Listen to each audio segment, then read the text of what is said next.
ये first story मेरे दिल्ली से एक मेरे सब्सक्राइबर हैं, अभी कुछ ही दिन पहले उन्होंने मेरे को ये स्टोरी भेजी थी, ज़्यादा दिन नहीं हुए हैं, मेरे ख्याल से हफ्ते 2 हफ्ते की बात है। उन्होंने स्टोरी मेरे को भेजी थी और उन्होंने अपना ज़्यादा कुछ पर्सनल डिटेल्स तो बताने को मना किया था, तो मैं बहुत ज़्यादा उनका नाम वाम तो नहीं बता पाऊँगा, लेकिन वेस्ट दिल्ली में उनका घर हुआ करता था और ये ना 2000 के आसपास की बात है। तो अब तो उसकी एज भी काफ़ी हो चुकी है इस लड़के की, लेकिन 2000 में जिस घर में वो रहा करते थे, उस घर में कोठी थी, मतलब अच्छा परिवार था, 2 भाई थे, उनके मम्मी पापा थे, सारे रहा करते थे घर के अंदर। तो सब कुछ अच्छा चल रहा था उनकी लाइफ में। उसके पापा किसी ज़माने में फैक्ट्री में जॉब करते थे, लेकिन फिर उनका कुछ ऐसा इतना अच्छा काम चला उनका कि एक पॉइंट के बाद उनकी अपनी खुद की भी 2-3 फैक्ट्रीज हो गई थी, सब कुछ उनका बढ़िया चल रहा था। और उस घर में, जिस घर में उनके साथ ये सब इवेंट्स हुए थे, उस घर में रहते हुए भी उनको 10-12 साल हो चुके थे और सब कुछ बढ़िया चल रहा था उनका। फिर क्या हुआ, 2000 के आसपास में उस लड़के का जो बड़ा भाई था ना, उसकी शादी की एज हो गई थी। तो उसके पापा ने बोला कि भाई अब लड़के की एज तो हो ही रही है और सब कुछ अच्छा चल रहा है घर पे, तो इसके लिए एक लड़की ढूंढ ली जाए। तो उसकी शादी करवाने के लिए रिश्ता वो ढूंढने लग गए। इन्हीं दिनों फिर उसके पापा ने अपनी फैमिली में ये शेयर किया, ये बताया कि जिन दिनों मैं फैक्ट्री में जॉब करता था ना, तो मेरा एक दोस्त था और वो बहुत अच्छा दोस्त था मेरा, और उसकी भी एक बेटी है जो कि शादी की उम्र की हो रखी है, और मैंने उसकी बेटी को देखा हुआ, बहुत सुंदर लड़की है, और फैमिली का, उसके परिवार का तो हमें पता ही है, बहुत अच्छा परिवार है। तो क्यों ना एक बार वहाँ चलते हैं उनसे मिलने, तुम लोग भी देख लो, अगर सब कुछ ठीक ठाक रहा तो फिर वहीं रिश्ता कर देंगे। तो उसके घर वाले तैयार हो गए, ठीक है पापा कह रहे हैं तो एक बार चलते हैं हम। तो उसी संडे को ये सारे उनके घर जाने को तैयार हो गए, उस जो इनके फ्रेंड का घर था। तो वहाँ पे गए तो लड़की को देखा, तो लड़की देखते ही पसंद आ गई इन तीनों को, मतलब मम्मी पापा और ये लड़का, 2 जो भी भाई थे, सबको लड़की पसंद आ गई, सुंदर थी लड़की। और फैमिली को तो ऑलरेडी जानते ही थे इसके पापा, तो फैमिली की तरफ से भी ऐसी कोई दिक्कत नहीं थी। लड़की को भी लड़का पसंद आ गया। अब सब कुछ पसंद आ गया इनको, रिश्ता इनका फाइनल हो गया कि भाई ठीक है रिश्ता करते हैं। और 1 महीने बाद की इनकी शादी की डेट रख दी गई कि भाई 1 महीने बाद शादी करते हैं। लेकिन यहाँ पे एक नोट करने वाली बात ये है कि जब ये लोग देखने गए थे ना उनको, लड़की वालों को, लड़की को देखने उनके घर पे गए थे, तब तक उनको ये तो पता था कि कोई देखने आ रहा है उनको, लेकिन तब तक ये नहीं पता था कि इनका बैकग्राउंड क्या है, कितने पैसे वाले हैं, कैसे क्या है, ये नहीं पता था। ये बाद में पता चला था उनको जब इन्होंने रिश्ता फाइनल कर लिया था। तो ठीक है, लड़के दोनों ने एक दूसरे को पसंद कर लिया और 1 महीने बाद की शादी की डेट रख ली गई। अब होता क्या है, ये पंजाबी फैमिली थी जिनके साथ में यह हुआ था, पंजाबी हिंदू फैमिली। तो इनके यहाँ पे ये था, नॉर्मली होता ही है कि कोई भी शुभ ऐसा कोई काम होने वाला होता है शादी ब्याह का, तो गांव में पितरों का कोई मंदिर होता था इनका, तो वहाँ पे जाके पूजा करनी होती है इनको। तो उन्होंने बताया कि इनके भी पंजाब में कोई जगह का नाम नहीं बताया, वहाँ पे इनके गांव में इनके पितर का कोई मंदिर था, तो वहाँ पे जाके प्रसाद चढ़ाना, कढ़ाई वढ़ाई करते हैं, हर फैमिली में हर उसमें अलग अलग हिसाब होता है। तो इनका भी था कि वहाँ पे पूजा करके आनी है और उनको कुछ चढ़ा के आना है। तो शादी से करीब 15 दिन पहले का इनका बना प्रोग्राम कि भाई गाँव चलते हैं और वहाँ पे प्रसाद चढ़ा के आते हैं।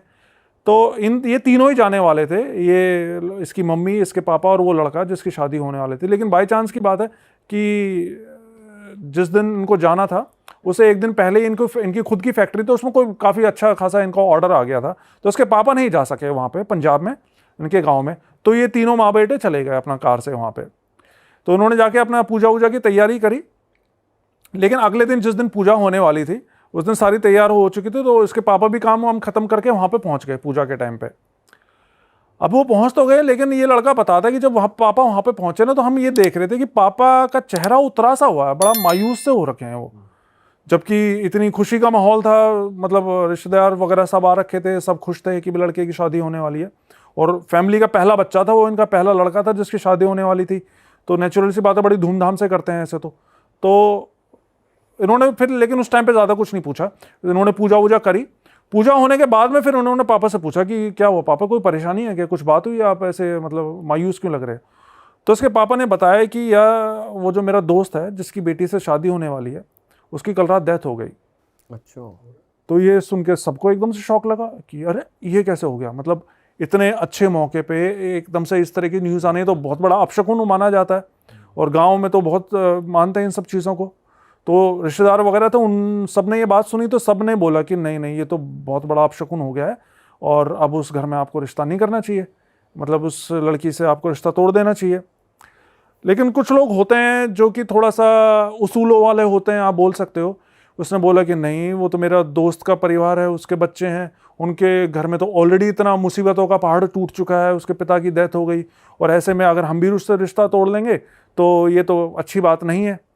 तो मतलब इन्होंने तो अच्छे के लिए सोचा था, तो इन्होंने रिश्ता नहीं तोड़ा। हालांकि इस बात पे इनके कई सारे रिश्तेदार थे जो कि नाराज भी हो गए थे कि तुम ऐसा अपशकुन होने के बाद भी उनसे रिश्ता नहीं तोड़ रहे हो, तुम्हें बिल्कुल नहीं करना चाहिए रिश्ता। लेकिन वो अड़े रहे कि नहीं, रिश्ता शादी होगी तो वहीं होगी, और वो माने नहीं। फिर करीब 2 हफ्ते बाद शादी की डेट थी, अपना धूमधाम से शादी हुई इनकी लड़के की, और शादी के बाद वो लड़की इनके घर पे आ गई, जो इसकी भाभी थी, जो इसके पापा के दोस्त की लड़की थी। अब क्या हुआ, शादी के बाद 2-3 महीने तक तो सब कुछ ठीक रहा। मतलब वो घर जिसमें ये पिछले 10-12 सालों से रह रहे थे, जिसमें खूब इनकी बरकत हुई थी, उस घर में खूब खुशी से रह रहे थे, कोई उसमें पैरानॉर्मल चीज़ें कुछ भी नहीं थी। शादी के 2 महीने बाद से ही ना इनको उस घर में एक अलग ही वाइब आने लग गई। जैसे होता क्या है ना, मतलब जिस घर में हम रहते आ रहे हैं शुरू से, वहां पे जरा सा भी कुछ भी चेंज होता है ना वाइब में, तो हमें फील हो जाता है वो। तो ये बताता है कि हमें वहां पे डर लगने लग गया था 2 महीने बाद से, जैसे कि कुछ बहुत गलत हो रहा है, कुछ गड़बड़ होने वाला है। अपने ही घर में डर रहे, अपने घर में उनको डर लगने लग गया। लेकिन ये समझ में नहीं आ रहा था कि ये सब हो क्यों रहा है, क्या ऐसा क्या हो रहा है, मतलब ऐसा अभी तो शादी हुई है, सब कुछ ठीक ठाक चल रहा है, ऐसा क्यों हो रहा है, ये समझ में नहीं आ रहा था। और जो लड़की के फादर की डेथ हुई वो नेचुरली हुई, वो भी पता लगेगा आगे। अच्छा, वो भी आगे पता लगेगा। तो अब इनको ये तो पता चल रहा था भी कुछ ना कुछ गड़बड़ चल रही है, नेगेटिविटी आ रही है घर में, लेकिन अभी तक भी इतना ज़्यादा ध्यान नहीं दे रहा था कि क्यों हो रहा है, कौन क्या कर रहा है, ये सब चीज़ें अभी क्लियर नहीं हुई थी। लेकिन फिर क्या हुआ, एक दिन सुबह सुबह इसके पापा, सबसे जल्दी इसके पापा ही उठते थे, सुबह मॉर्निंग वॉक वगैरह के लिए जाते होंगे। तो सुबह सुबह इसके पापा उठे तो बाहर गेट खोला ना उन्होंने कोठी का, गेट से निकले तो देखा कि इनके जस्ट गेट के सामने एक बकरे का कटा हुआ सर रखा हुआ है। हाँ, और उसके साथ में एक धागा रखा हुआ है, काले रंग का धागा लंबा सा। अब इसके पापा ने एकदम से ये देखा कि अरे ये कहाँ से ऐसी चीज़ आ गई, तो कोई भी नेचुरल से सकपका जाएगा एक बार के लिए। तो उसने भी जल्दी से घर के सब लोगों को उठाया, इन्होंने देखा कि ये उन्होंने देखा यार ये क्या क्या चीज़, मतलब ये हरकत किसने कर दी है। तो इन्होंने सोचा कि हो सकता है किसी शायद आस पड़ोस के किसी ने शरारत करी हो हमें परेशान करने के लिए। तो इसके पापा ने एक पन्नी ली, उसके अंदर वो सारी चीज़ें डाली, और थोड़ा सा दूर जहाँ पे कूड़े का ढेर होता होगा, मतलब आसपास का कूड़ा जहाँ इकट्ठा होता था, वहाँ जाके उसको फेंक दिया। उसके बाद घर आ गए। उसके बाद वो दिन तो इनका नॉर्मल गुजर गया। लेकिन फिर क्या हुआ, उसी रात से ही ये जब भी सोते हैं ना तो इनको किसी औरत के रोने की आवाज़ आती है अपने घर के अंदर से। मतलब ये पता होता था कि घर के अंदर से, काफ़ी बड़ा घर था इनका, कोठी थी अच्छी खासी, तो ये पता था कि घर के अंदर से रोने की आवाज़ आ रही है, लेकिन कौन से कमरे से आ रही है, कहाँ से आ रही है, ये पता नहीं चलता था। और सभी को एक साथ आती थी या एक एक करके आई सब? नहीं, अब ऐसा ये तो नहीं बताया उसने कि भाई एक एक करके आई, लेकिन रात में आवाज़ सबको सुनती थी, आवाज़ सुनती सबको थी। इनको पता चलता था कि इनके घर में कोई औरत रो रही है। और ये जो हस्बैंड वाइफ जो नई वो आई थी, उसका बिहेवियर नॉर्मल था बिल्कुल? अभी तक बिल्कुल नॉर्मल था, मतलब अच्छी फैमिली टाइप में रह रहे थे वो, पति पत्नी का आपस में हाँ, सही था, बिल्कुल सही था, उनमें कोई प्रॉब्लम नहीं आई थी। तो रात में ये सब चीज़ें होने लग गई।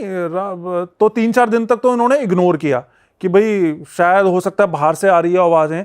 लेकिन जब 3-4 दिन तक हर रात में इनके घर में रोने की आवाज़ें आती रही, तो इसके पापा का एक कोई फ्रेंड हुआ करता जो कि अच्छा खासा तांत्रिक, बताते हैं काफ़ी अच्छा तांत्रिक था, वो बड़ा तांत्रिक था।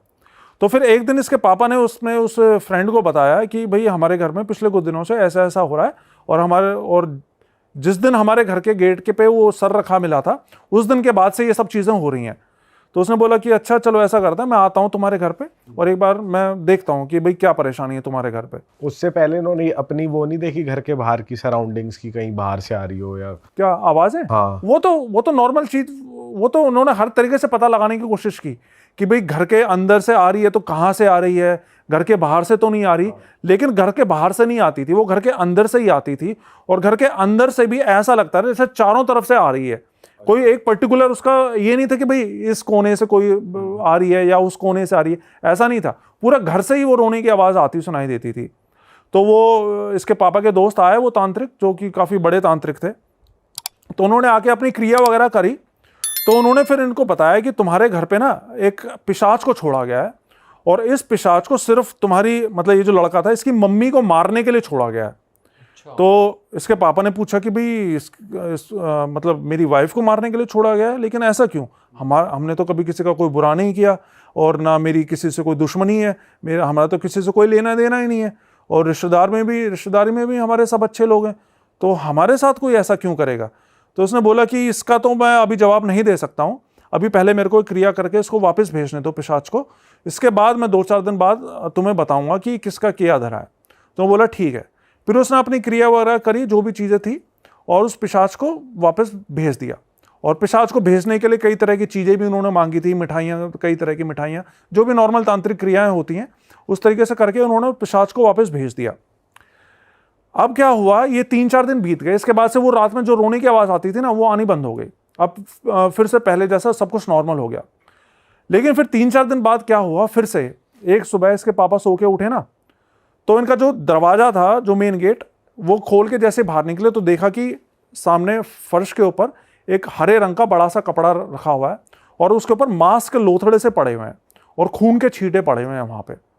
तो वो देखते ही ये फिर से समझ गए कि भाई ये तो फिर से किसी ने कोई गड़बड़ कर दी है। लेकिन पिछली बार जो ये तांत्रिक दोस्त आए थे ना इनके, उन्होंने इनको ये बोला था कि भाई तुम्हारे घर पे अगर इस तरह की कोई भी चीज़ दोबारा से हो ना, तो इन चीज़ों को छूना मत, तुम ये छूना ठीक नहीं रहता। तो उसने ना छुआ नहीं, बल्कि पीछे वाले गेट से निकल के अपनी कार लेकर अपने उस दोस्त के पास पहुंचे और उसको जल्दी से लेकर आ गए अपने घर पे। तो वो इनका वही तांत्रिक दोस्त वापस से आया इनके घर पे, देखा कि भाई वो सब चीज़ें वहाँ पे रखी हुई हैं, तो उसने अपने जो भी क्रिया वगैरह थी, मंत्र वंत्र थे, वो पढ़ने शुरू कर दिए।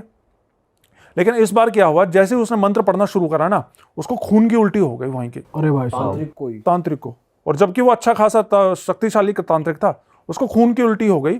और खून की उल्टी होते के साथ ही वो तो उल्टे पाँव वहीं से भाग गया। उसने कहा कि भाई मैं अभी कुछ नहीं कर सकता हूँ, मेरे को यहाँ से जाना होगा, और वो फिर वहाँ से घर से भाग गया।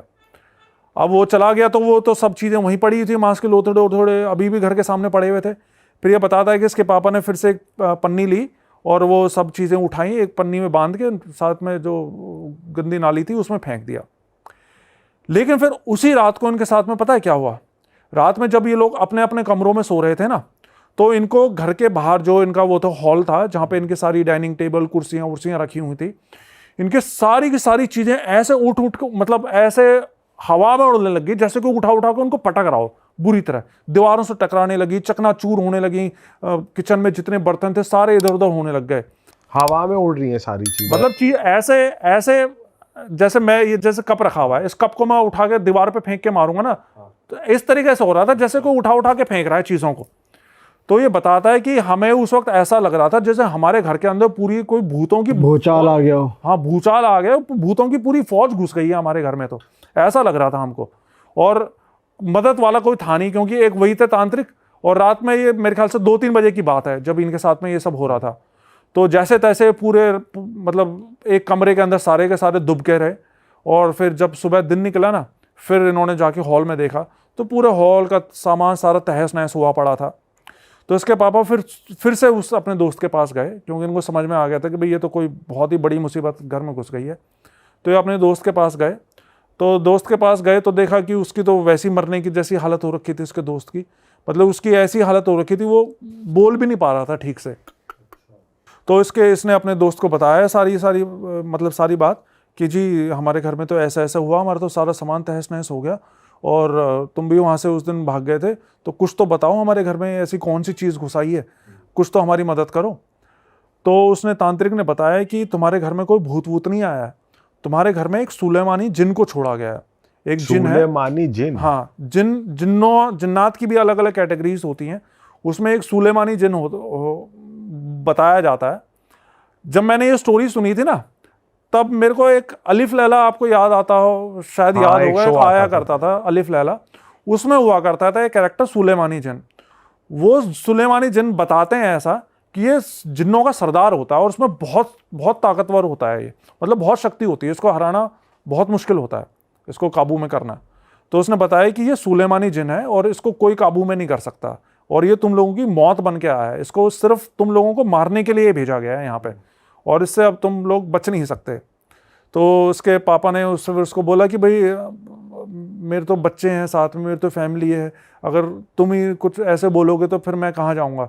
तो उसने बताया कि भाई देखो, मैं तो कुछ नहीं कर सकता हूँ, लेकिन चूंकि तुम्हारी पूरी फैमिली की ज़िंदगी का सवाल है तो मैं तुमको एक रास्ता बता सकता हूँ। उसने बताया कि शिमला में एक जगह पड़ती है नालागढ़, और वहाँ पे एक बाबा है जिनको पीपल वाले बाबा करके बुलाया जाता है। तो उसने बोला कि वो एक अघोरी बाबा है, अगर तुम जा सकते हो तो जल्द से जल्द उन बाबा के पास जाओ, अगर तुम्हारी कोई जान कोई बचा सकता है ना तो सिर्फ वही बचा सकता है, नहीं तो तुम्हारा बचना बहुत मुश्किल है। और अगर आने वाली पूर्णिमा या अमावस्या पता नहीं क्या बताई थी, तब तक ये तुम सबको एक एक करके मार डालेगा, क्योंकि इसको ऐसा नहीं है कि तुम लोगों को परेशान करने के लिए या तुम्हारा बिजनेस चौपट करने के लिए भेजा गया है, इसको सिर्फ तुम लोगों को मारने के लिए ही भेजा गया है। वैसे अभी तक किसी फैमिली मेंबर को कुछ वैसे कुछ नहीं हुआ? नहीं, अब नहीं, अभी फिजिकल हार्म फैमिली में किसी को नहीं हुआ था, लेकिन वो पहले वाला जो पिशाच था उसके लिए उसने बताया था कि माँ को मारने के लिए भेजा है, लेकिन ऐसा अभी तक सेफ थे, मतलब मरे नहीं थे, कोई भी फैमिली में डेथ नहीं हुई थी। तो उसने कहा कि एड्रेस दिया उसका बाबा का, तो ये लोग उसी शाम को फिर वहाँ पे नालागढ़ जाने के लिए निकल गए। मतलब जो इनका बड़ा वाला लड़का था जिसकी शादी हुई थी कुछ दिन पहले, और उसके पापा, ये 2 लोग गए थे, बाकी इसकी मम्मी और छोटा वाला लड़का और इसकी भाभी, वो तीनों घर पे ही थे। तो रात में ही निकल गए, और अब दिल्ली से तो शिमला जाने में कई घंटे लग जाते हैं ना, तो रात में फिर एक जगह ये लोग थोड़ा सा रेस्ट करने के लिए, कुछ खाना वाना खाने के लिए एक ढाबे पे भी रुके थे। और ये बताते हैं कि इस ढाबे पे ये रुके, खाना वाना खाया, लेकिन उसके बाद जब इन्होंने गाड़ी स्टार्ट करी तो उनकी फिर गाड़ी भी स्टार्ट नहीं हो, मतलब इन्होंने, ऐसा नहीं था कि उस गाड़ी में कोई खराबी थी या कोई पुरानी गाड़ी थी, अच्छी भली गाड़ी थी, चलती कंडीशन में थी, बिल्कुल अच्छे से चला के लाए थे, लेकिन वहाँ पे इनकी गाड़ी स्टार्ट होने का नाम नहीं, मतलब 1 घंटा लग गया इनको, हर तरह की कोशिश कर ली लेकिन गाड़ी स्टार्ट नहीं हो रही इनकी। फिर इसके पापा ने किसी तरह अपने गाड़ी के अंदर हनुमान चालीसा वगैरह लगाई, तो इनकी गाड़ी अपने आप स्टार्ट हो गई।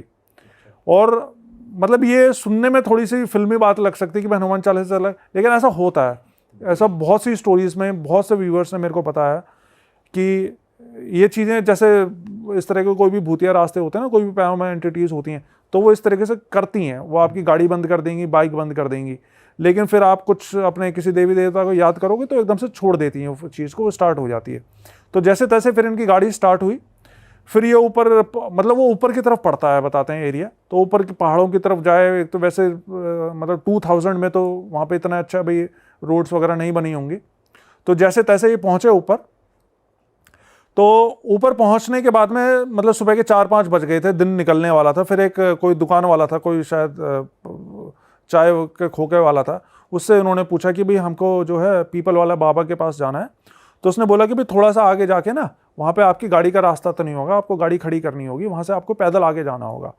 तो उसने बोला ठीक है।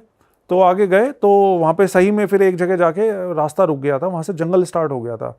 तो वहाँ पे इन्होंने गाड़ी अपनी मतलब पार्क कर दी, और वहाँ से दोनों पैदल पैदल अंदर की तरफ जाने लग गए, जंगल से अंदर। वहाँ पे ये बताते हैं जाते हुए कि उस जगह पे ना इनको जंगल के बहुत से जंगली जानवर भी दिखाई दिए, खतरनाक जंगली जानवर, लेकिन किसी भी जंगली जानवर ने इनका कोई नुकसान नहीं पहुँचाया। तो फिर कुछ दूर चलने के बाद में इनको एक खुला सा एरिया दिखाई दिया, और वहाँ पे एक त्रिशूल गड़ा हुआ था। तो जब इन्होंने त्रिशूल गड़ा हुआ देखा तो इनको थोड़ा सा जान में जाना है कि हाँ चलो हम सही रास्ते पे आए, हो सकता है यहाँ पे बाबा मिल जाए। तो थोड़ा सा और आगे जाने पे इनको एक छोटा सा मंदिर टाइप कोई बना हुआ था, उसके सामने एक बाबा इनकी तरफ पीठ करके बैठे हुए थे, और अपना जैसे ध्यान वो होता है ना, ध्यान मुद्रा होती है, उसमें बैठे हुए थे। तो ये पीछे जाके उसके खड़े हुए, तो बिना बाबा ने इनकी तरफ देखे, बिना कुछ बोले, बिना कुछ पूछे, उसने बोल दिया कि अच्छा तुम दोनों आ गए बच्चा, तुम्हारे घर पे जिस जिन को भेजा हुआ है, उस जिन को, मुझे पता है तुम्हारे घर पे किसी जिन को भेजा हुआ है तुम्हें मारने के लिए, लेकिन कोई बात नहीं, तुम यहाँ पे आ गए हो तो अब सब ठीक हो जाएगा। तो ये लड़का ये बताते हैं कि भाई जब इन्होंने बाबा के मुंह से ये बात सुनी ना कि भाई तुम्हारे घर पे जिन को भेजा गया और तुम ये सब चीज़ें दिल्ली से आए हो इतनी दूर से, तो इनको इतनी हैरानी हुई, क्योंकि इन्होंने तो बाबा ने बात करना तो दूर, बाबा ने पीछे पलट के इनका चेहरा तक नहीं देखा था, लेकिन फिर भी बिना देखे बाबा ने इनको खुद से ही बता दिया उन्होंने। खुद से बता दिया। मतलब होती हैं सिद्धियाँ होती हैं बाबाओं के पास में, तो बाबा ने खुद से इनको बता दिया। फिर बाबा उठे, फिर बाबा ने इनसे बात की। बाबा ने बताया कि तुम लोग बहुत दूर से आए हो, थक भी गए होगे, तुम एक काम करो, तुम लोग 2-3 घंटे आराम कर लो, सो लो। तो वहीं खुले एरिया में कुछ चारपाइयाँ डली हुई थी, तो वहाँ पे ये लोग दोनों बाप बेटे वहाँ पे सो गए 2-3 घंटे के लिए। बाबा ने बोला था तुम सो आराम कर लो, तब तक मैं कुछ तैयारियाँ कर लेता हूँ। तो वहीं पर ही पास में कुछ हवन कुंड वगैरह बना था, तो बाबा वहाँ पे हवन कुंड में तैयारी करने लग गए। फिर करीब 3 घंटे बाद इनकी आँख खुली, तो इन्होंने देखा कि बाबा उस हवन कुंड के आगे बैठ के ना कोई किसी तरह की कोई क्रिया कर रहे हैं, और क्रिया करते हुए ऊपर आसमान की तरफ देखते हुए बातें कर रहे हैं उससे। मतलब बातें जैसे हम नॉर्मली अभी बातें कर रहे हैं ना, इस तरीके से बातें कर रहे हैं। लेकिन वो जिस लैंग्वेज में बात कर रहे थे ना, वो लैंग्वेज कोई ऐसी थी जो कि समझ में नहीं आ रही थी। वो कह रहे थे हमें नहीं पता चल रहा था बाबा क्या बोल रहे हैं, किस लैंग्वेज में बात कर रहे हैं, लेकिन वो किसी से बात कर रहे थे आसमान में देखते हुए। फिर बाबा ने उसको बताया, इनको बताया, अपने पास बिठाया, इनको बताया कि मुझे पता है तुम्हारे घर में किसी बहुत ही शक्तिशाली जिन को भेजा गया है, और मैं चाहूँ तो उसको अभी के अभी बांध के यहाँ पे बुला सकता हूँ, उसको यहाँ पे पेड़ पे बांध सकता हूँ अभी के अभी। लेकिन उसको पकड़ने से, उस जिन को पकड़ने से तुम्हारी समस्या का समाधान नहीं होगा, क्योंकि इससे पहले तुम्हारे घर में पिशाच को भेजा गया था, अब जिन को भेजा गया है। अगर इस जिन को मैं पकड़ भी लूँगा तो हो सकता है 10 दिन बाद कोई नई चीज़ भेज दी जाए। तो ये तुम्हारी समस्या का इलाज नहीं है, तुम्हारे घर का पक्का इलाज करने के लिए मुझे तुम्हारे घर पर ही जाना होगा। तो उसके लिए तुम एक काम करो, तुमको मैं कुछ चीज़ देता हूँ, ये चीज़ें अभी फ़िलहाल अपने साथ लेकर जाओ और मैं तुमको तुम्हारे घर पर ही मिलूँगा। तो उन्होंने बोला ठीक है बाबा, आप बताइए क्या क्या करना है हमें। तो बाबा ने इनको धागे दिए, काले धागे, 2 काले धागे दिए। बोला कि अभी जाते हुए ना दोनों एक एक अपनी जेब में रख लेना, और कुछ थोड़ी सी राख दी उसको, जिसको भभूत बोलते हैं हवन की, कि ये साथ में अपनी गाड़ी में रख लेना, इससे तुम्हारी गाड़ी बंद नहीं होगी रास्ते में। तो उन्होंने बोला ठीक है। लेकिन जाते हुए उसके पापा ने फिर से पूछा बाबा से कि बाबा हमारी तो किसी से कोई दुश्मनी नहीं है, ना हमने किसी का कुछ बुरा किया, किसी का कुछ बिगाड़ा, तो हमारी जान के पीछे कोई क्यों पड़ा हुआ है। तो बाबा ने बोला कोई बात नहीं, फिक्र मत करो बच्चा, तुम्हारे सारे सवालों के जवाब मिल जाएंगे, मैं तुम्हारे घर पे आऊँगा, उसके बाद तुम्हें सब सवालों के जवाब मिल जाएंगे। तो इसके बाद सुबह सुबह का ही टाइम था, वो ज़्यादा देर नहीं हो रखी थी। तो वहाँ से निकले घर के लिए, और शाम के टाइम पे जब ये पहुँचे घर पे, तब तक अंधेरा होने वाला था। तो जब ये पहुँचे ना घर पे अपने, तो देखा कि जो इनके घर के सामने एक पार्क था, तो वो बाबा ऑलरेडी उस पार्क में बैठे हुए हैं। अच्छा, इनके पहुंचने से हाँ, पहले। इनके पहुंचने से पहले। तो ये देख के इनको और हैरानी हुई कि अरे ये बाबा, मतलब बाबा ने इनका एड्रेस नहीं पूछा था, बाबा ने सिर्फ ये बोला था तुम पहुंचो घर, मैं तुम्हारे घर पर ही मिलूंगा। और बाबा इनके पहुंचने से पहले ही इनके घर पे पहुंच गए। तो वाकई में कोई बहुत ही सिद्ध बाबा रहे होंगे। तो फिर इन्होंने देखा कि बाबा तो वहीं पार्क में बैठे हुए हैं, तो उन्होंने बाबा को पूछा अरे बाबा आप यहाँ पे कैसे पहुँच गए। बाबा ने बोला कोई बात नहीं बेटा, मैं तुम्हारे लिए ही आया हूँ, चलो अब तुम लोग घर के अंदर जाओ, लेकिन अंदर जाने से पहले ये धागा और ये भभूत मेरे को वापस कर दो। तो बाबा ने इनसे ले ली वो चीज़, और बाबा ने बोला तुम अंदर चलो, मैं आता हूँ 5 मिनट बाद। फिर ये सारे दोनों अंदर गए। तो अंदर जाके ये बताता है कि पापा ने देखा कि भाई मेरा छोटा बेटा और जो है बहू और वाइफ बिल्कुल ठीक हैं, क्योंकि डर तो रहता ही है कि भाई कहीं हमारे पीछे से उनके साथ में कुछ ऐसा ना हो गया। तो उसने देखा कि भाई तीनों बिल्कुल ठीक हैं, सही सलामत है, तो थोड़ा सा उनको और जान आई उनकी। फिर 5-10 मिनट बाद वो बाबा आए इनके घर पे। बाबा ने उनसे बोला कि एक काम करो, सबके सब मेरे सामने आके खड़े हो, तुम्हारे जितने भी परिवार के लोग हैं। तो सबके सब इनके सामने आके खड़े हो गए। फिर बाबा ने इनकी बहू से पूछा कि वो सामान कहाँ है जो तेरी माँ ने तेरे को दिया था। अच्छा, हाँ ऐसे ही डायरेक्ट कि वो सामान लेकर आ जो तेरी माँ ने तेरे को दिया है। तो इसकी बहू एकदम से सकपक आ गई कि नहीं, मेरी माँ ने कौन सा सामान दिया है, मेरी माँ ने तो कोई सामान नहीं दिया, मेरी माँ से तो मुझे मिले ही इतने दिन हो गए। तो बाबा ने बोला अच्छा ऐसी बात है, ठीक है, तो जो भी ये चीज़ कर रहा है ना इस घर के ऊपर, वो अभी 5 मिनट के अंदर यहाँ पे या तो पागल हो जाएगा या मर जाएगा। बाबा ने ये गुस्से से बोला उसको। तो बाबा की बात सुन के वो ऑर्डर गई, वो बोली कि नहीं बाबा, नहीं ऐसी बात नहीं है, मुझे अभी अभी याद आया कि कल रात को मेरी माँ आई थी मेरे से मिलने के लिए और वो कुछ सामान देकर गई है मेरे को। तो बाबा ने बोला अच्छा जा लेकर आ वो सामान, क्या है सामान, लेकर आ। तो वो अंदर गई अपने कमरे में, अलमारी से एक पोटली निकाल के लेकर आई, हरे रंग की पोटली। तो बाबा को वो पोटली दी, तो बाबा ने वो खोली पोटली, तो उसके अंदर से 7 लौंग और कुछ सिंदूर और इस तरह की चीज़ें कुछ निकाली। फिर बाबा ने जब वो चीज़ें निकाली ना, फिर बाबा ने उसके ऊपर चिल्ला के बोला कि क्यों मारना चाहती है तू उन लोगों को, बता। तो तब तक तो इन लोगों को यकीन ही नहीं हो रहा था कि भाई हमारी बहू ऐसा कर रही है। लेकिन फिर इसकी बहू ने अपने मुंह से सारी बात बताई इनको। इसकी बहू ने बताया कि मेरी माँ जो है वो तांत्रिक के चक्कर, इन सब बाबा बाबाओं के चक्कर लगाती है, बहुत सालों से लगाती आ रही है। तो जब ये रिश्ता हमारे पास में आया और हमें पता चला कि ये लोग इतने पैसे वाले हैं, तो मेरी माँ के और मेरे मन में लालच आ गया। तो हमने सोचा कि शादी के बाद अगर ये लोग मर जाएं तो इनकी सारी प्रॉपर्टी हमारी हो जाएगी। और ये सोच के मेरी माँ ने इनके ऊपर में ये सब चीज़ें करवाना शुरू कर दिया। और वो सब चीज़ें जो इनके घर में होती थी ना, वो और कोई नहीं, इसकी माँ करती थी इस लड़की के थ्रू, अपनी बेटी के थ्रू। तो यही रखती थी सारा ये सामान? रखती थी और वो भिजवाती थी इसकी, उस लड़की की माँ। तो और फिर इसके पापा की मौत कैसे हुई थी इस लड़की के, उसका भी ये बात भी खुली। बाबा ने फिर पूछा अब ये बता कि तेरे बाप की मौत कैसे हुई थी, तेरे पिताजी कैसे मरे थे। तो इस लड़की ने बताया कि जब मेरे पिताजी को ये बात पता चली ना कि हम ऐसा ऐसा करना जा रहे हैं, मेरी माँ ऐसा ऐसा करना चाहती है कि भाई शादी के बाद 2-4 महीने में इनको ख़त्म करके इनकी सारी प्रॉपर्टी हथिया लेना, तो मेरे पापा ने इस चीज़ के लिए साफ मना कर दिया था कि नहीं वो मेरा दोस्त है, मैं ऐसा नहीं होने दूंगा, मैं तुम्हारे बारे में उसको बता दूंगा, मैं रिश्ता ही तोड़ दूंगा। तो उस अपने पिता को रास्ते से हटाने के लिए मैंने और मेरी माँ ने मिलकर हमारे पिता की हत्या कर दी, पिता का ही खून कर दिया। तो अपने बाप को भी इस लड़की ने अपनी माँ के साथ मिलकर मारा था। फिर इसके जो बाबा थे, अब सारी तो इनकी पोल पट्टी खुली चुकी थी। लड़की दौरान जो जैसे जिन वगैरह थे उन्होंने कुछ करा नहीं अब तक, जैसे वो जो जिन छोड़ा गया था। हाँ, हाँ वो जिन छोड़ा गया था इनके ऊपर।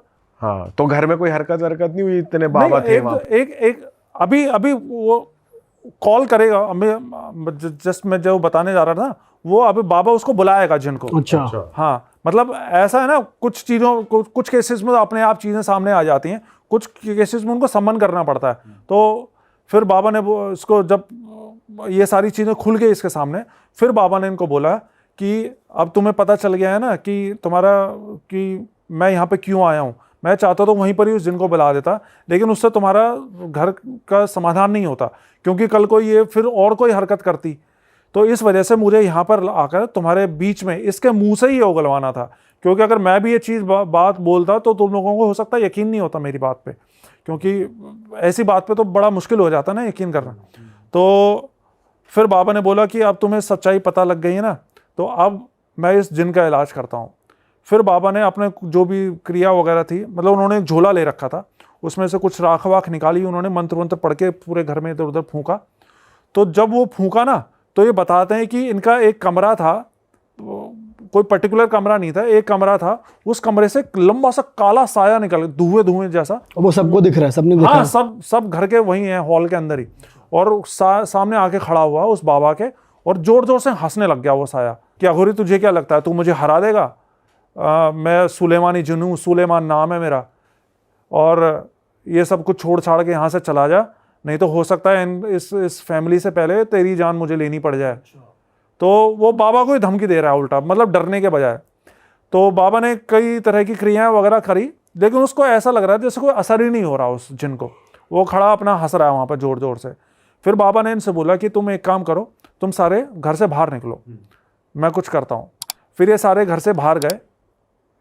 फिर घर से बाहर जाते हुए भी इनको उसके जिन के हंसने की आवाज़ सुनाई दे रही थी, लेकिन फिर 10-15 मिनट बाद, मतलब जो भी आवाज़ें आ रही थी हंसने वसने की और ये सब चीज़ें, वो सब कुछ शांत हो गई। और फिर दरवाज़ा खुला और वो बाबा बाहर निकल के आए। तो ये बताते हैं जी कि जब हम बाहर खड़े हुए थे तो हमें यही लग रहा था कि कहीं बाबा के साथ ही कुछ गलत ना हो जाए कि इतना ताकतवर जिन है। लेकिन जब दरवाज़ा खोल के बाबा बाहर आए तो थोड़ा सा हमारी भी जान में जान आई कि चलो सब कुछ ठीक हो गया है। फिर बाबा ने इनको बताया कि मैंने उस जिन को पकड़ लिया है, लेकिन मैंने उसको मारा नहीं है, मैंने उसकी जान बख्श दी है इस शर्त के ऊपर कि जिसने उसको भेजा है वो उसी की जान लेगा। तो ये बात सुन के वो लड़की रोने लग गई कि इसको तो मेरी माँ ने भेजा है और ये मेरी माँ की जान ले लेगा। तो वो उसके पैरों में पड़ गई बाबा की, बाबा ऐसा मत करो, मेरी माँ की जान बख्श दो और हम आज के बाद ऐसा कभी भी कुछ नहीं करेंगे। तो बाबा ने बोला ठीक है, मैं तेरी माँ की जान बख्शता हूँ, लेकिन आज के बाद तू इस घर को छोड़ के चली जाए और आज के बाद इन लोगों की तरफ पलट के मत देखियो कभी भी, और अपनी माँ से बोल दियो कि इनका कभी बुरा करने की ना सोचें। तो उसने बोला ठीक है बाबा, अभी तो रात हो रही है, मैं जैसे ही सुबह दिन निकलेगा मैं दिन निकलते ही यहाँ से चली जाऊँगी इनके घर से। तो वैसा ही किया। फिर जब सुबह हुई तो ऑटो पकड़ के इनके घर से चले गए अपने मायके के। उसके बाद ना तो फिर अगले कई दिनों तक कोई कॉल आई, ना वो वापस आई इनके घर पे।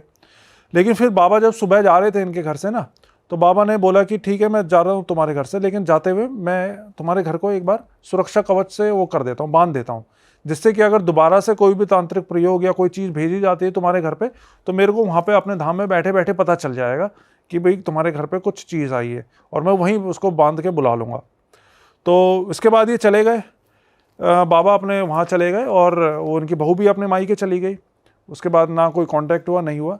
लेकिन फिर क्या हुआ, करीब 1 महीने बाद इनको पता चला कि इसकी माँ की डेथ हो गई है, उसकी बहू की माँ की डेथ हो गई है। तो जब इनको ये पता चला कि बहू की माँ की डेथ हो गई है, तो ये दोबारा से उस बाबा के पास गए। कोई कांटेक्ट नंबर, फ़ोन नंबर वगैरह तो था नहीं जिससे बात कर सकते। तो दोबारा नाला कर गए और बाबा को बताया कि बाबा उसकी माँ की मौत हो गई है, और आपने तो बोला था कि भाई उसके आप जान बख्श दोगे। तो बाबा ने बताया कि मैं उसकी जान बख्शना चाहता था, लेकिन वो औरत अपनी हरकतों से बाज ही नहीं आ रही थी।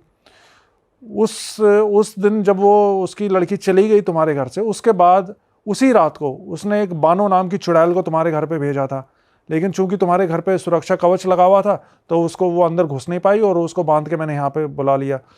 और उसके बाद भी वो आए दिन कभी कुछ और कभी कुछ तुम्हारे घर पे वो चीज़ें छोड़े जा रही थी, वो बाज नहीं आ रही थी। मैंने उसको बहुत कोशिश करी समझाने की इन सब चीज़ों से बाज आ जा, लेकिन वो नहीं मान रही थी। इसलिए आखिर में मुझे इस जिन को छोड़ना ही पड़ा, और जैसे कि इसने वादा कर रखा था जिन ने कि जाते ही उसी की जान लेगा जिसने इसको भेजा है, तो इसने सबसे पहले उसी की जान ले ली। तो भाई ये जो पहली कहानी है वेस्ट बंगाल के एक छोटे से गांव की है, और ये स्टोरी मुझे भेजी है हमारे एक सब्सक्राइबर मृदुल ने। बहुत ही क्रिपी जिन हॉरर है, जो एक मुस्लिम फैमिली के साथ ये पूरी वारदात हुई है जो मैं आपको बताने जा रहा हूँ। ठीक है, तो होता क्या है कि वेस्ट बंगाल के एक छोटे से गांव में एक मुस्लिम फैमिली रहती है। वो जो गांव का लेआउट एक बार समझना कि बीच में मुस्लिम फैमिली का घर है, उसके जस्ट बाजू में प्लेग्राउंड है। उस घर के चारों ओर रास्ता जाता है, और उस रास्ते के आउटर में कॉलोनी बसी हुई है। उस मुस्लिम फैमिली का जो घर है, उसके घर के अंदर एक मस्जिद भी है। होता क्या है कि ये लोग रोज़ अजान पढ़ते हैं। आसपास के जो गांव वाले वो भी आते हैं अजान पढ़ने के लिए। जब अजान ख़त्म हो जाता है, रात के 9 बजे से लेकर 12 बजे तक ये लोग ना एक दूसरे तरीके की अरेबिक अजान पढ़ना स्टार्ट करते हैं, जिसको बोलते हैं ज़िक्र। उसको कई लोग चिल्ला भी बोलते हैं। वो जब पढ़ रहे होते हैं तो बेसिकली वो पूरा प्रोसेस होता है जिन को बुलाने का। वो लोग जिन को बुलाते हैं और लोगों की प्रॉब्लम सॉल्व करते हैं, और लास्ट में जिन को फिर मुक्ति दे देते हैं। आपने ट्रेनों में देखा होगा बहुत बार कि ऐसे लगा होगा कि फ़कीर का किसी का लगा, फ़कीर का बोर्ड लगा होगा कि आपको कोई भी समस्या है, फाइनेंशियल प्रॉब्लम हो रही है, कोई भूत पिशाच से अगर छुटकारा चाहिए तो आप इस पे नंबर पे कांटेक्ट करें। तो बेसिकली यही फैमिली थी जो ऐसे काम करती है। तो ये लोगों की हेल्प करते थे? लोगों की हेल्प करते थे। तो होता क्या है कि इसकी फैमिली में एक लड़का है, छोटा बच्चा, सैफ नाम है। ठीक है, 8-10 साल का होगा, और उसके पापा हैं, उसके दादाजी हैं, और सैफ की मम्मी है। पापा और दादाजी ये काम करते हैं, बहुत एक्सपर्ट है इस चीज़ में। ठीक है, अब जो सैफ लड़का है वो ना ऑब्ज़र्व करता है कि भाई मेरे बाप दादा ये काम कर रहे हैं, क्योंकि रोज़ इसके घर में ये काम होता था, तो मुझे भी चाहिए। इतने लोग आते हैं, इनको इतना मानते हैं, ठीक है, उनको एकदम सर पे बैठा के रखते हैं, तो मेरे को भी ये सारी चीज़ें चाहिए। एक चीज़ और समझना, जब वो रात में ज़िक्र होता है ना, रात को 9 से 12 बजे तक, उस टाइम पर अगर उनके घर के सामने कोई खड़ा है या फिर खड़े होकर सुन रहा है, तो ना उसकी तबीयत ख़राब हो जाती है बहुत बुरी तरीके से। ऐसे उनको लगता है कि उनकी बॉडी की इलेक्ट्रोलाइट पूरी ख़त्म हो गई। ऐसा नहीं तो बिल्कुल एनर्जी ख़त्म हो गई सारी, उस तरीके से उनको फील होता है। तो सैफ को भी चाहिए कि भाई मैं भी ये काम करूँगा। एक दिन सैफ क्या, अच्छा, जो इनके घर के बाजू में जो प्लेग्राउंड है, यहाँ पे सारे लोग खेलने जाते थे। अब सैफ भी जाता है वहाँ पे खेलने। वहाँ पर उनके एक भैया हैं, हिंदू है वो, उसका नाम है प्रत्युष। ठीक है, प्रत्युष जो लड़का है, सैफ इसको भाई भाई बोल के बुलाता है। तो प्रत्युष इससे बोलता है कि एक दिन सैफ इससे बोलता है प्रत्युष से कि भैया आपके पापा क्या करते हैं। प्रत्युष बोलता है कि मेरे पापा सरकारी नौकरी में हैं। अब बोलता है सैफ कि तो बहुत अच्छा खासा पैसा कमाते होंगे। उसने बोला कि हाँ कमाते तो हैं। यहाँ पर सैफ बोलता है कि मैं ना आपके पापा से भी ज़्यादा पैसे कमाऊँगा, ठीक है। और ये चीज़ें ना लगातार होने लगे 3-4 दिन से। वो आता और ऐसे बहुत सारी ड्रीमी चीज़ें बात करता है एकदम, कि मैं ये कर लूँगा, गाड़ी खरीद लूँगा, बंगला खरीद लूँगा। लोगों ने सोचा, जो उसके साथ खेलने आते थे बच्चों ने सोचा कि भाई ये पागल हो गया है, इसको बुली करने लगे। अब बुली करने से क्या हुआ कि सैफ को थोड़ा सा लगा अंदर कि भाई मेरे को कैसे चढ़ के मेरे पे बोल रहे हैं, मेरा मजाक उड़ा रहे हैं। इसने प्लेग्राउंड में जाना बंद कर दिया। अब भाई ये अपने कमरे में बंद रहता पूरे टाइम। जो इनका घर था, जो मुस्लिम फैमिली का घर था, उसके बीच में आंगन है और आंगन के चारों साइड में कमरे हैं। तो उसका कमरा कॉर्नर में था, उसके दूसरे कॉर्नर पे उनके मम्मी पापा और उनके जो दादाजी थे उनका कमरा था। यहाँ पर सैफ ने क्या किया कि इसे ज़िक्र तो पता थी कैसे बोलते हैं, कैसे जिन को बुलाते हैं। भाई इसने रात को पढ़ना स्टार्ट कर दिया। वो 9 से 12 बजे के बीच का जो टाइम होता है। अब ये पढ़ के भाई बुलाता जिन को। ये करते करते इसको 38 दिन बीत गए, नहीं आया जिन। पर सैफ को पता था कि भाई जिन जो है इतनी आसानी से आता नहीं है, ठीक है, मुझे करना पड़ेगा और साधना करनी पड़ेगी। भाई ये और इंटेंस कर देता। और 2 दिन के बाद जब ये अपने कमरे में सो रहा था, तो भाई साहब रात के कोई 1:30-2 बजे के आसपास इसे सुनाई देता है कि कोई इसके सामने खड़े होके ग्रॉल कर रहा है, गुर्राने की आवाज़ आ रही है। और ये चीज़ तब होती है भाई जब वो साधना के बीच में था। अच्छा। साधना करते करते उसको सुनाई देता है ग्रॉल कर रहा है। और ना जैसे उसने देखा इसे डर लगा, भाई ये उठ के बैठ गया। कुछ दिखा नहीं उसको? नहीं था वहाँ पे। अच्छा। वो था वहाँ पे, पर दिक्कत ये थी कि उसने जो उस दिन की साधना थी वो कंप्लीट नहीं की। भाई बीच में उठ के बैठ गया ये। अब जब ये बीच में उठ के बैठा भाई, तो वो सामने से एकदम इसको देख के घुर्रा रहा है जिन। थोड़ी देर तक ऐसे ही रहा, घुराते रहा, उससे आई कांटेक्ट होती है इसकी। उसके बाद सैफ सो जाता है। नेक्स्ट डे से उसके जो कॉलोनी के लोग थे उन्होंने देखना स्टार्ट किया कि भाई ये अकेले छत पे जाता है शाम को, और वहाँ पे ना ऐसे रैंडमली किसी घर के सामने ऐसे करता है, पॉइंट आउट करता है फिंगर, ठीक है। ऐसा लग रहा था कि बाजू में कोई खड़ा है उससे बात कर रहा है। उस तरीके से ये कम्युनिकेट करने लगा जिन से। यहाँ पर सैफ ने जिन को अपनी साधना से वश में कर लिया था। अब देखो भाई वो क्या करता है। उसको जब भी कुछ खाना होता उससे मंगाता, तो पैसे चाहिए वो उससे मंगाता, ला के देता सब कुछ। जब सैफ को कॉन्फिडेंट हो गया सैफ कि भाई ये जिन मेरे वश में है, मैं इसे कुछ भी करवा सकता हूँ, तब इसने फिर से प्लेग्राउंड में जाना स्टार्ट किया। प्लेग्राउंड में फिर से प्रत्युष मिलता है इसको। यहाँ पर सैफ जब पहुँचा बहुत दिनों बाद प्लेग्राउंड, तो ये एक बेंच पे बैठा हुआ था कॉर्नर में। प्रत्युष आता है इसके पास, बोलता है भाई क्या हो गया, तू आता नहीं आजकल खेलने, अपने ख्याली दुनिया से बाहर निकल आ भाई, मतलब इतना सही खेलते थे हम लोग। तो कुछ बोलता नहीं है भाई। ये ना अपना गर्दन ऐसे टेढ़ा करके सैफ, और भाई ऐसे बात कर रहा है किसी से। उसके बाजू में वो जिन था। उससे 10-15 सेकंड बात की। फिर ये प्रत्युष को पता है क्या बोलता है कि आप ना मेरे बड़े भैया को बहुत पसंद आ गए हैं। प्रत्युष बोलता है कि कौन सा बड़े भैया, भाई तू तो अकेले अपनी फैमिली में। बोला कि नहीं, मेरे एक बड़े भैया हैं और आज रात को आपसे वो मिलने आएंगे। भाई साहब ये बोल के सैफ वहाँ से घर आ गया वापस। उस रात जब प्रत्युष सो रहा है रात को 2-2:30 बजे के आसपास, भाई साहब इसके विंडो के पास से वहीं गुर्राने की आवाज़ आ रही है, ठीक है। इसकी बॉडी एकदम फ्रीज हो जाती है उस समय। आंख बस खुली है इसकी। ये थोड़ा सा आंख उठा के ऐसे सर उठा के देखता है कि कौन है, और जिन इसके सामने खड़ा है। सैफ ने बोला था कि मेरे बड़े भैया आएंगे, और जिन इसके सामने खड़ा था। अगले दिन प्रत्युष फिर से गया प्लेग्राउंड में। उस रात तो मतलब उसकी तबीयत बहुत ज़्यादा ख़राब हो गई, ठीक है।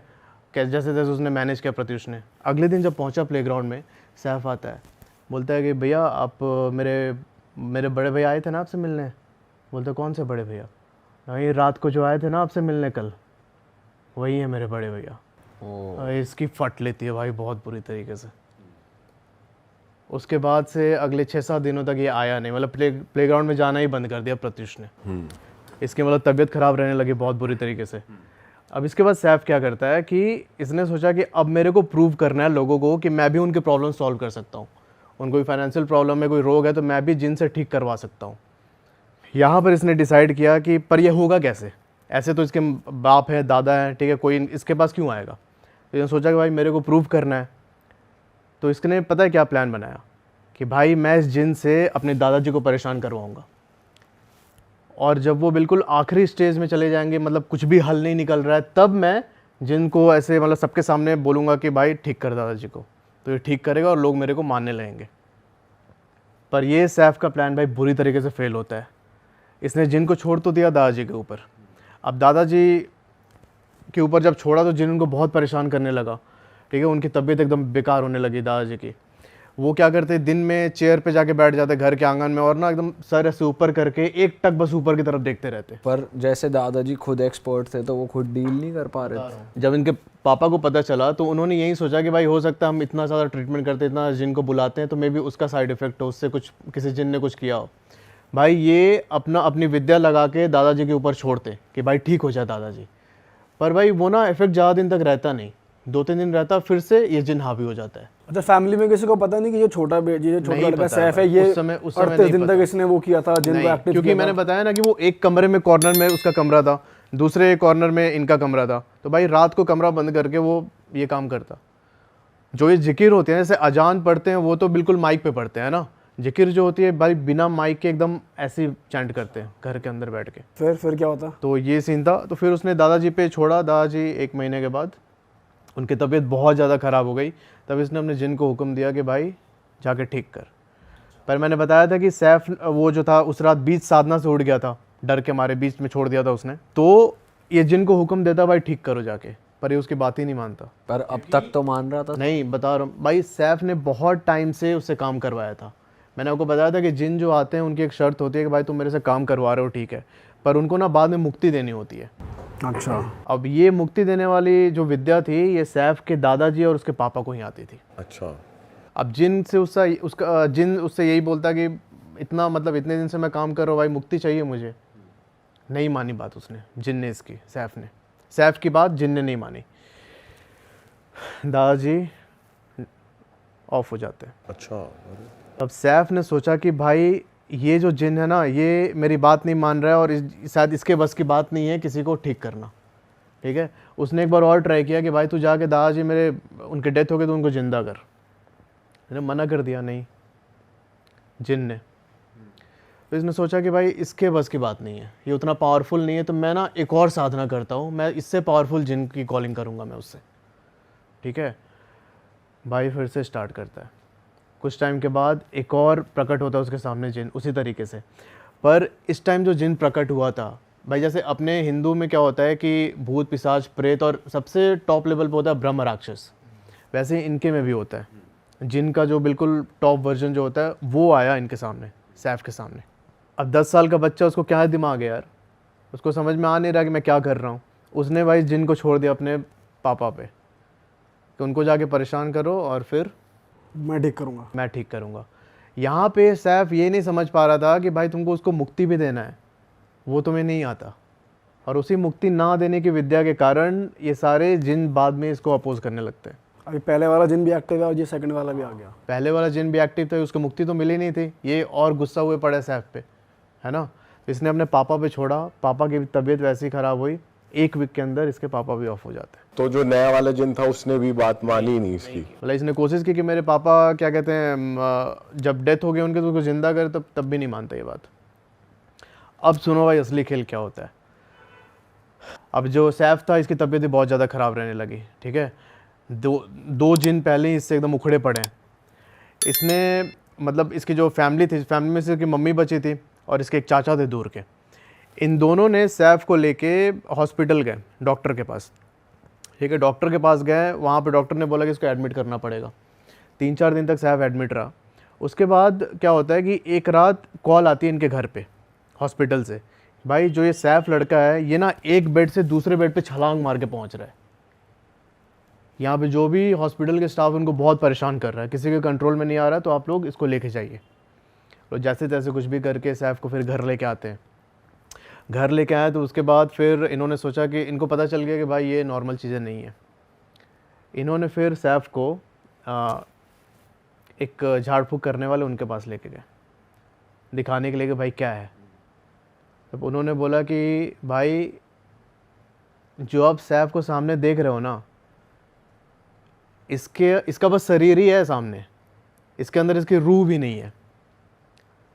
सैफ के शरीर में बहुत सारे जिन जिन्नातों ने अपना कब्जा कर लिया था, क्योंकि इसने लगातार कैसे 38-40 दिन तक रिसाइड किया और उससे बहुत सारे ऐसे एक्टिव हो गए थे, तो उन्होंने सैफ के शरीर को अपना घर बना लिया था भाई। तो सोल उन्होंने अपने वश में कर ली उसकी एक उसकी तरीके रूह निकल गई थी, सैफ की जो रूह थी अपनी वो निकल गई थी उसकी बॉडी से। उन्होंने बस ये बोला कि अब पर तो ऐसा पॉसिबल है कि जैसे खुद की रूह निकल जाए लेकिन फिर भी भाई वो तो है, तो जिन के तो हो सकते हैं भाई, जिन के केस में भाई जिन बहुत पावरफुल चीज़ है यार, इसको तो मतलब अरे वाह, आपने ये वीडियो यहाँ तक देख ली भाई, तुमने हमारी मेहनत सफल कर दिया, तुम ही लोग हो असली रियल हिट। और अगर आपको बहुत मजा आ रहा है ऐसी क्लिप्स में, ऐसी वीडियोस में, तो फटाफट जाइए प्लेलिस्ट पे बिंज वॉच कीजिए और सारी वीडियोस देख डालो और मौज काटो। That is it. हम मिलेंगे नए पॉडकास्ट में, नए क्लिप में। Till then bye bye, see you, take care, do subscribe.